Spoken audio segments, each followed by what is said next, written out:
3 beses na kaming nakarating sa El Nido, pero hanggang ngayon ay manghang-mangha pa din kami sa ganda nito. Kaya kung first time mo pa lang dito sa El Nido o nagbabalak na bumalik, panoodin mo ang video na ito at isi-share ko sa inyo ang mga best tourist spots, restaurants, hotel at activities na pwede nyo ring subukan. Sa unang episode, ipapakita ko ang mga resort at hotel na tinuluyan namin sa El Nido, maging ang ilan sa mga kinakainan namin.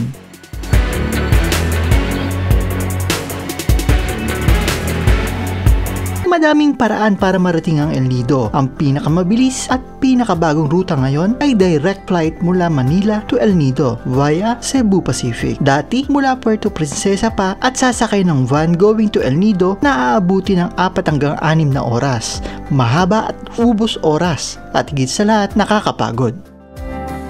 Now, pag nasa El Nido na kayo, especially sa town proper, hile-hilera ang mga resort at hotel na pwede ninyong pamilian. Of course, mas maganda na may advance booking na kayo. For budget traveler like us, we tried to stay sa mga affordable hotels at occasionally, nagtatry din kaming mag-level up.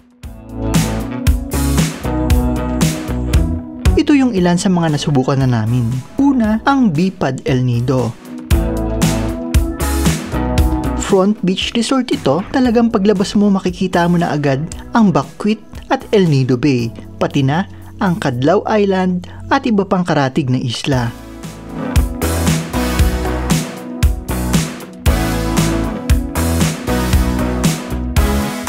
Dito sa area na ito, kadalasan nag-start ang Highland Hopping. Since nasa town proper lang din, walking distance lang lahat ng establishment. For around 1,800 plus per night for 2 with free breakfast, pasok na ito sa budget. Isa pa sa advantage nito, kapag sunset, labas ka lang ng kwarto, lakad ng konti, at napakagandang tanawin at kulay ng langit ang nag-aantay sa'yo.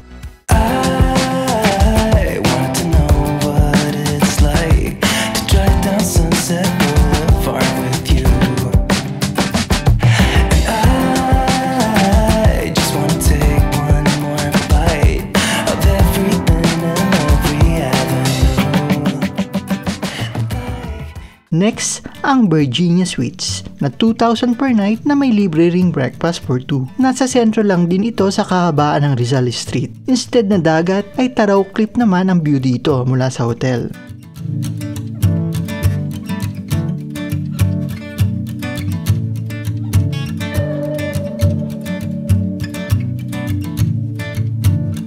Nag-try din kami sa Spin Designer Hotel, 2,000 plus per night na libre din ng breakfast. Mostly, mga foreigners ang nakita namin nag-stay dito. Medyo malayo ng kaunti mula sa pinakasentro pero kayang-kayang lakarin. Ang maganda kasi kapag nasa town proper ang hotel, anytime pwede kang lumabas. Kapag kakain ka, maglalakad ka lang.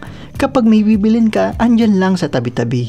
At syempre, kapag kailangan mong bumiyahe, andun na yung mga van, tuk-tuk at mga motorcycle. Sa mga makakainan, to be honest, pricey na din sa El Nido. Pero kung maghahanap ka talaga, mayroon pa din namang pasok sa budget. Ikot-ikot ka lang sa bayan. Sigurado, may matitipuan ka. Gaya nitong Inasal Eats Company, parang mang inasal lang din, pati yung mga menu. Kaya makikita mo dito, halos kapwa Pinoy natin yung kumakain.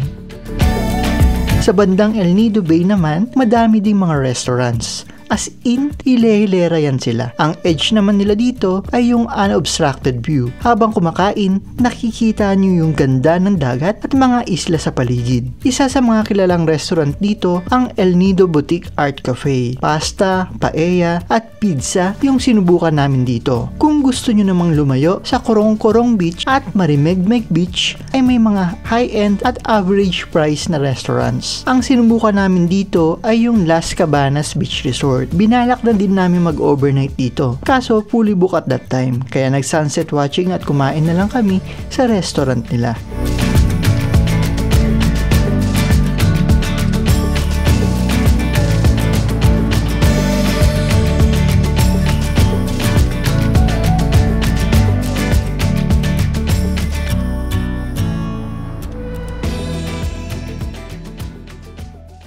It's like I'm just seeing empty faces staring from across the room, when all I want is to get out of here and back to you.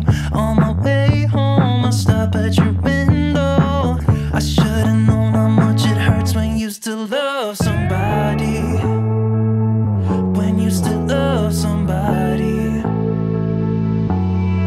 Now, level up tayo. Sinubukan namin sa Cadlao El Nido Resort, 6,000 plus with free breakfast buffet. Nakuha namin yung rate nito during off-season, kaya possible na mas mataas yung rate nila pag peak season na. Libre ang tok-tok service mula sa pagsundo sa pick-up area sa Town Square, papunta ng resort and vice versa. Mga 5 to 10 minutes ride na dadaan sa gilid ng El Nido Bay, kaya dito pa lang, good experience na sa ganda na nakikita sa daan.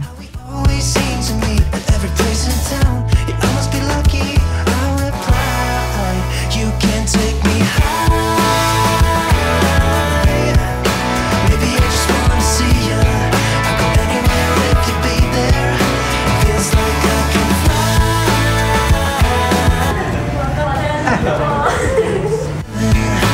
I just wanna Sa Cadlao El Nido Resort, makikita mo talaga yung difference. Maganda ang buong resort, pati ang room. May mga swimming pool, may restaurant, at napakagandang view ng Cadlao Island. Ito yung pinaka-trademark ng resort nila. Lalo na itong spot na ito, malapit sa restaurant nila na may swimming pool sa dulo. Gugustuhin mo talagang huwag nang umuwi. give me butterflies, give me anything, 'cause I'm down for you right now. Yeah. I said, hey you, if I'm being honest, I've been stalking you a bit, hoping you'd see me, and maybe you wanted to give this one try and take me high. Maybe I just wanna see ya. I go anywhere if you be there. It feels like I can fly. Think I'm gonna break the ceiling. I just wanna keep this feeling. It's intensely. Last but not the least, sinubukan din namin ang glamping sa El Nido. Ito naman ay nasa Nakpan Beach. Ito yung Nakpan Beach Glamping. May 1 oras mahigit mula sa town proper. Pwede kayong sumakay ng tricycle for 400 to 500 pesos. One way.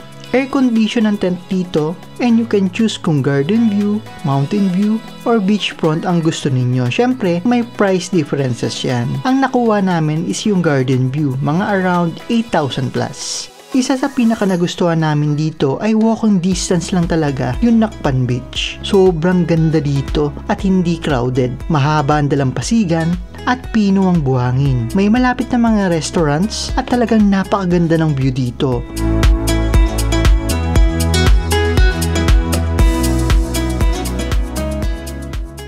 Dito din ay maswerte kaming masaksiyan ang pag-release ng mga bagong hatch na baby turtles. Isa sa mga unforgettable experiences namin dito. 'Cause when I want it, then I want it, yeah, I want it, oh I want it, let's go. Look around, where's the people at? I want a taste of the good life, hit me with it right now, in it. 'Cause when I want it, then I want it, yeah, I want it, oh I want it, let's go.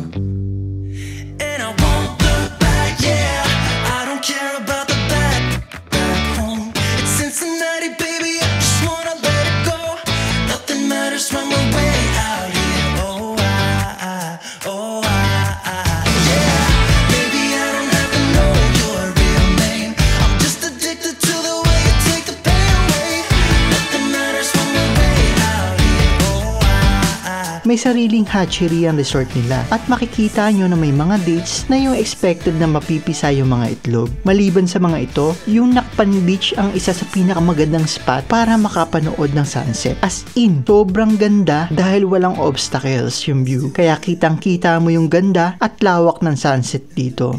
Go next place, give me someone. I could dance with you beneath the stars. 'Cause when I want it, then I want it, yeah, I want you. Everything stops when you move like that, and I wanna get in close to you. It's what I'm gonna do, 'cause right now I'm in it. I feel kinda dizzy when I'm staring at you. Sa umaga, nilakad namin papuntang Kalitang. Ito yung bandang dulo ng Nakpan kung saan makikita yung Twin Beach. Grabe din talaga yung ganda dito at lawak ng dalampasigan nila. Walang ibang turista nang pumunta kami, kaya na solo talaga namin yung ganda ng beach na ito. Yung viewpoint naman na may rock formation sa pinakadulo ay nabili na, kaya bawal na pumunta ang turista sa part na yon. Since malapit lang ang Twin Beach sa fishing village, maswerte at natsyempohan namin ito mga mangingisda na katatapos lamang pumalaot. Sinasalubong na yan sila ng mga residente para bumili ng bagong huling mga isda.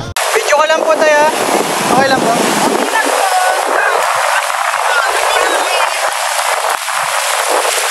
Wow, laki na na. Kapil fish yan. Ano tawag? Kapil fish. Sa Tagalog, tauban. Sa Pilipinas. Ano, tipihan mo ito ka. Kadulo ba ko sa mga? Pero pa pala doon sa dulo, madami. Naglalakihan talaga at fresh na fresh talaga yung mga nahuli nila. Mas mura din ang mga ito kapag direkta kayong bibili sa kanila, kumpara kapag naibagsak na sa palengke. Making me crazy. So I'm just gonna drive. Next sa episode, highland hopping at iba pang mga activities na pwede ninyong gawin sa El Nido ang ipapakita namin. Malalaman nyo kung ano ba talaga yung tours ang pinaka-the best na kuhanin sa El Nido. Kaya tumutok palagi at pag-subscribe sa ating YouTube channel para hindi nyo ma-miss ang mga parating nating episodes. Thank you for watching and see you on our next adventure.